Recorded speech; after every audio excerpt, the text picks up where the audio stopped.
नमस्कार दोस्तों, आपका स्वागत है अपनी YouTube चैनल PFP में। आज हम हिंदुस्तान यूनिलीवर के बारे में चर्चा करने वाले हैं। स्टॉक में हमें आधे % की गिरावट नजर आ रही है, तो क्या ये गिरावट और ज़्यादा बढ़ सकती है और ऐसे सिचुएशन में एज ए रिटेलर हमें क्या करना चाहिए, इसके बारे में आज हम चर्चा करने वाले हैं। सबसे पहले कंपनी के फाइनेंशियल ट्रेंड पे नजर डाल देते हैं। रेवेन्यू प्रॉफिट कंटिन्यूअसली ऊपर जा रहा है। 2022 में ऑल टाइम हाई रेवेन्यू और प्रॉफिट रिपोर्ट किया है, जो कि बहुत अच्छी बात है। तो फाइनेंशियल ट्रेंड तो हेल्दी नजर आता है। शेयर होल्डिंग पैटर्न के बारे में बात करें, टोटल प्रमोटर होल्डिंग है 61.9%, जिसमें से कुछ भी प्लेज नहीं है। Mutual fund 3.5%, other DII 8.5%, FII 13%, retail and other category में 12.5% की हिस्सेदारी नजर आती है। ओवरऑल शेयर होल्डिंग पैटर्न काफी अच्छा है, क्योंकि प्रमोटर के पास 50% से ज्यादा की इक्विटी भी है और इंस्टीट्यूशंस का भी अच्छा खासा इंटरेस्ट है। रीसेंट ट्रेंड के बारे में बात करें तो FIIs अपना स्टेक यहां पर कम कर रहे हैं, अदर DIIs म्यूचुअल फंड अपना स्टेक यहां पर बढ़ाते जा रहे हैं। वैल्यूएशन के बारे में बात करें, PE रेशियो 68 है, जबकि सेक्टर का 48 है।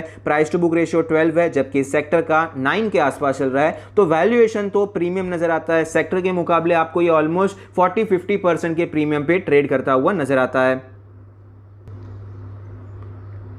स्टॉक के पिछले एक साल का चार्ट आपके सामने है। यहां पर आप देख पाएंगे कि किस प्रकार से आपको 2750 के लेवल से गिरावट देखने को मिली। 2000 के आसपास इसने सपोर्ट लिया, उसके बाद आपको एक अच्छी रिकवरी देखने को मिली। 2750 के आसपास वापस हमें ये रेजिस्टेंस लेता हुआ नजर आता है और एक रेंज में ट्रेड करता हुआ नजर आता है। तो पिछले एक साल में स्टॉक ने बिल्कुल भी रिटर्न्स बनाकर नहीं दिए हैं। इन्वेस्टर्स को यहां पर थोड़ा बहुत नेगेटिव रिटर्न्स ही नजर आता है, क्योंकि 2750 का यहां पर हाई लगता हुआ नजर आया था और अभी फिलहाल ये 2560 के आसपास ट्रेड कर रहा है। फिलहाल ये स्टॉक अपने 20 डेज के मूविंग एवरेज के नीचे है, बाकी सारे मूविंग एवरेज के ऊपर है। डेली RSI 45 का लेवल है। मोमेंटम बिल्कुल भी अच्छा नहीं है, क्योंकि स्टॉक एक रेंज में फंस गया है। तो यही रेंज का जो अपर साइड है हमारे लिए रेजिस्टेंस की तरह काम करेगा और जो लोअर साइड है हमारे लिए सपोर्ट की तरह काम करेगा। वीकली चार्ट पर चलते हैं। वीकली चार्ट पर भी क्या सेम लेवल्स है? तो सेम लेवल्स आपको यहां पर नजर आते हैं। इंटरेस्टिंगली जहां से आपको ये गिरावट देखने को मिली थी, ब्रेकडाउन हुआ था, हैवी सेल ऑफ देखने को मिला था, उसी लेवल पे आपको ये रेजिस्टेंस लेकर एक रेंज में ट्रेड करता हुआ नजर आता है।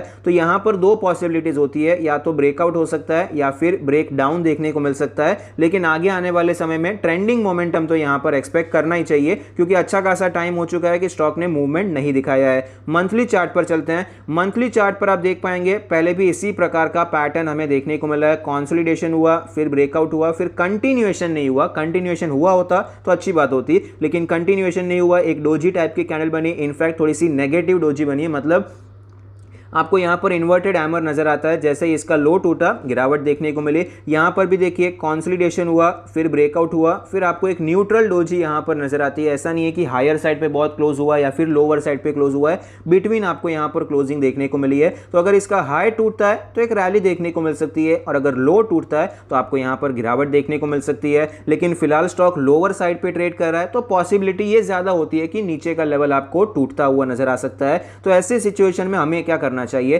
अगर आप शॉर्ट टर्म के खिलाड़ी हैं, स्विंग ट्रेडिंग करना चाहते हैं, तो मेरे हिसाब से ये ट्रेंड लाइन ब्रेकआउट पे खरीदारी करने के बारे में सोच सकते हैं। अगर ये स्टॉक आपको 2600 2620 के ऊपर सस्टेन करता हुआ नजर आता है, तो आप थोड़ी बहुत क्वांटिटी में खरीदारी कर सकते हैं। बहुत हैवी क्वांटिटी में नहीं खरीदारी करनी चाहिए, क्योंकि ये रेजिस्टेंस अभी भी आपको नजर आता है। तो इसके ऊपर हम एडिशनल क्वांटिटी खरीदारी करना चाहें तो कर सकते हैं। पोजिशनल ट्रेडिंग के बारे में बात करें तो मेरे हिसाब से पोजिशनल ट्रेडिंग के लिए रिस्क रिवॉर्ड रेशियो इस जगह पर सही नजर नहीं आता है। बाय चांस ये ब्रेकडाउन हो जाता है तो यहां पर 2400 के आने के फुल चांसेस हैं। वो हमारे लिए एक अच्छा एरिया रहेगा पोजिशनल ट्रेड इनिशिएट करने के लिए। तब तक के लिए आप वेट एंड वॉच कर सकते हैं। लॉन्ग टर्म के लिए भी 2400 का लेवल एक अच्छा लेवल रहेगा। यहां पर आप खरीदारी करने के बारे में सोच सकते हैं। चाहे तो आप यहां पर मंदी खेलने के बारे में भी सोच सकते हैं। अगर ये जो सपोर्ट है 2530 के आसपास का लेवल ऑलरेडी 3 बार टेस्ट हो चुका है, यहां से रिकवरी देखने को मिली है। अभी अगर ये लेवल टूटता है तो हाई चांसेस हैं कि 2500 भी टूटेगा और ये स्टॉक आपको 2400 के टारगेट तक आता हुआ नजर आ सकता है।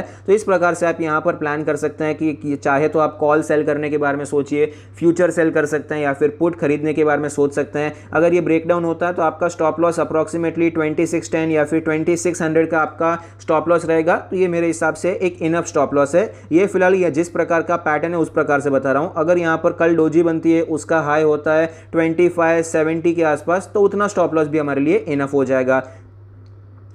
लॉन्ग टर्म इन्वेस्टर्स को यहाँ पर घबराने की जरूरत नहीं है। अगर आपने लॉन्ग टर्म के लिए स्टॉक को खरीद के रखा है तो आप कंटिन्यू होल्डिंग करने के बारे में सोच सकते हैं। कंपनी में कोई फंडामेंटली खराबी नजर नहीं आती है, लेकिन जहां से एक बड़ा सेल ऑफ हुआ था वहां पर थोड़ा सा रेजिस्टेंस लेता हुआ नजर आता है। दो पॉसिबिलिटी हमने यहाँ पर डिस्कस कर ली है। अगर यहाँ पर बुलिश ब्रेकआउट होता है तो हम उस प्रकार से इसे खेलने की कोशिश करेंगे। अगर यहाँ पर आपको ब्रेकडाउन होता हुआ नजर आता है तो 2400 पे हम यहाँ पर मौका देख के पोजिशनल ट्रेड इनिशिएट करने के बारे में सोच सकते हैं। आई होप आपको ये वीडियो पसंद आता है, कुछ सीखने को मिलता है। Thank you, stay happy, happy investing.